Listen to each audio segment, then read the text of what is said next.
So we were, we're kind of joking about it. But do you feel like people don't know who you are? I mean, do you feel like you're kind of an unknown and maybe a little under-respected? Yeah, I think so. But at the end of the day, I'm not here, for.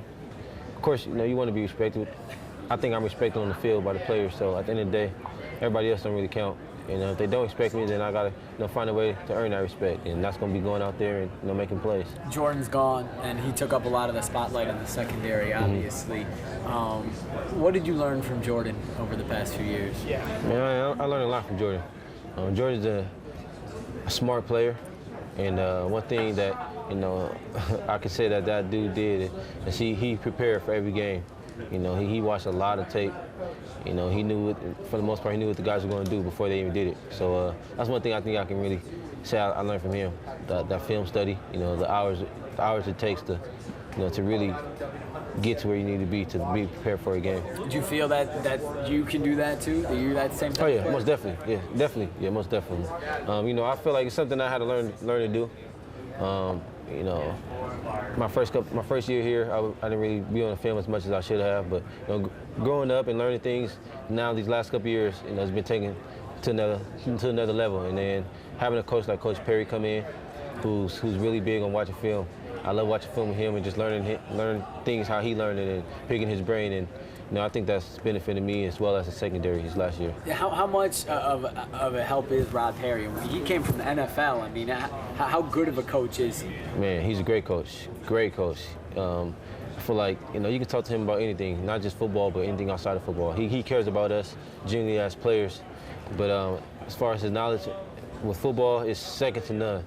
He knows so much. He's been around the game. He's played in the league for over 10 years. He coached for about 20, so if you think about it, that's about 30 years of experience right there. And just the way he's able to break things down, not just for me, but for the younger players coming in, and make it easy for them to grasp, it's amazing. You guys snuck up on a lot of people last year. There were no expectations. There's going to be much higher expectations this year. Do you embrace? I guess has your mentality changed at all heading into this year as opposed to last year? When last year you were picked to finish last in the Pac-12, this year you possibly will be ranked in the preseason. Yeah. As far as mentality, I don't think it really changed that much, which is probably a good thing because at the end of the day, last year we came in, we wanted to be the best. We wanted to win every game. We come in the same year, same thing this year. We want to be the best, and that's what we trained for. So, we getting a little more respect because of what we did last year, but at the end of the day, it all comes down to winning games. So no matter what people rank you or what people think you're going to do, that don't mean nothing to us because, we never really been a school that's been well respected. So, we know that we got to go out there and work. And it's something that we pride ourselves on and it's something that we've been doing a good job of. When you look back on last year, obviously extremely successful and even a couple of games, a couple of plays in a couple of games away from being a BCS team. Yeah. Do you look back on, have you reflected on last year? And if so, what are your thoughts about how that season went? Most definitely. It was success in a sense that, we turned it around. Won 6 more games than the year before, but then at the end of the day, it was also a failure in the same sentence because we were really about 8 points away from being 11-1 and playing in the BCS bowl game and just accomplishing a lot of things that we wanted to do. But this year I think that's gonna make us stronger. Especially losing that bowl game the way we did, and it leaves a bitter taste in your mouth. And any competitor, when you're not there, you're gonna come back fighting. And the guys, we made sure that this year we put in a lot of work so that way we can be on the winning end of some of those close games. You guys, you've had a tough time getting kind of over the Oregon hump the past few years. How do you stop them? How do you beat the Ducks? Truthfully, you got to follow your game plan. Hopefully, keep them in the bubble. They like to run side to side a lot and run the options, things like that. So, if you do a good job with stopping a lot of their runs, keeping them in the as we call it, keeping them in the shoot, so where they can't really go too many places. That's one key. And then as far as offense, I'd probably say their defense, they throw a lot of tricky things out to you, so you never know what they're going to do. just being consistent and don't have no turnovers, I think we'd be all right. Looking ahead to this year's schedule, you get USC at night, a weekday primetime game. You looking forward to that game? Oh, yeah, most definitely. That's going to be a fun game. You know, just especially when you're on the limelight like that on a Friday night. You know, you're the only ticket in town. You know, so and then also, you know, having a good team going in there. It's going to be an amazing time up there in Corvallis. Good things happen when the Trojans come up to reserve past at night, right? Oh, Do yeah. you know about the history of night games up in there? Oh, yeah, most definitely. You know, but at the end of the day, those games don't mean nothing. That was in the past. So what we do this year is going to dictate. You know, hopefully you can say the same thing next year. You got to replace Poyer. Who's going to do that? You know, with a guy like that, with all his experience and his playmaking ability, I think it's going to be by committee. First of all, I got to start myself. I got to step up, and, you know, and be better than I was last year.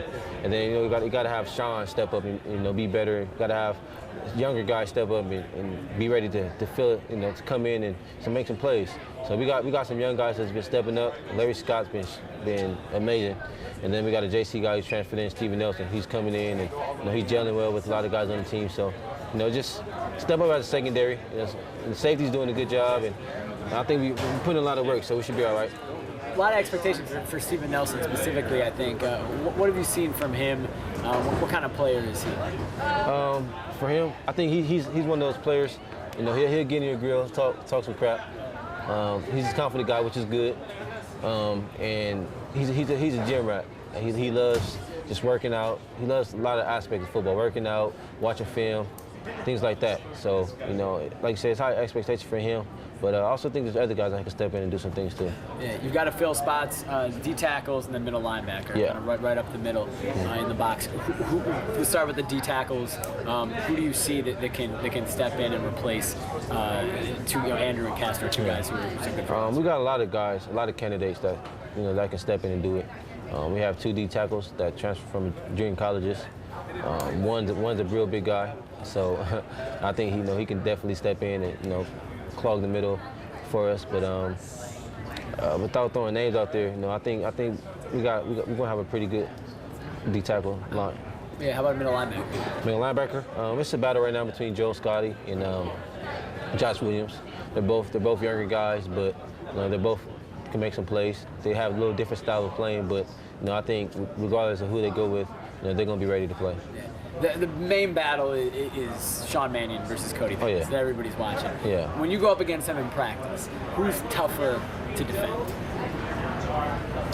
Who's tougher? I don't know. That's a hard one to say, because at the end of the day, I'm not really going against them. I'm going against the receivers. They're both coached great, and they're both great players. So at the end of the day, you gotta be in the right spot to either get your hand on the ball with those guys. They're both pretty accurate. So that's a tough call.